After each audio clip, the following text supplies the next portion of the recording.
what I wanted to share with y'all today is it's called rehearse and rehearse.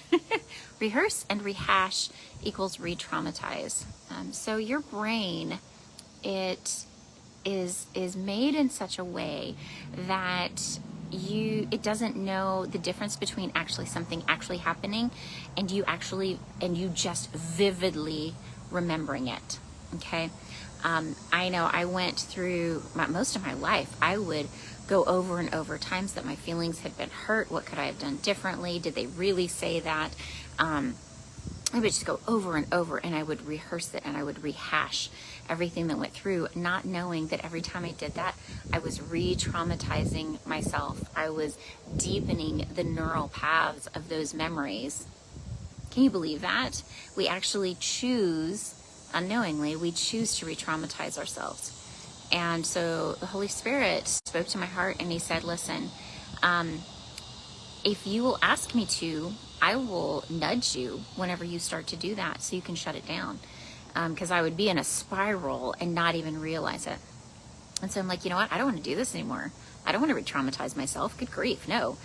And so I said, okay. I said, would you please just gently tap me whenever I start to, sorry about background noise, guys. Whenever I start to rehearse or rehash a wounding or even something that I had done wrong that I wished I did differently. And he did. And so I was able to, it was immediate, just how quickly the change happened in me.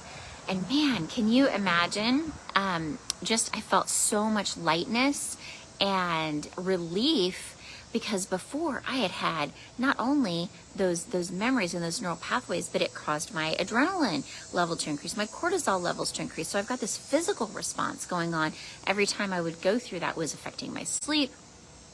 And so now to be able to say, for the Holy Spirit to say, hey, you're starting that, I can cut that cycle off right then. It's kind of like, there was a season where they, sorry, I keep saying, that's irritating.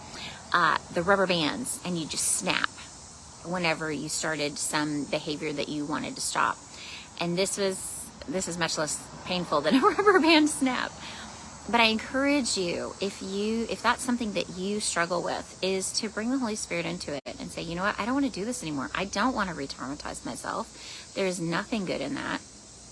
Then, go ahead and do that. And let me know what happens.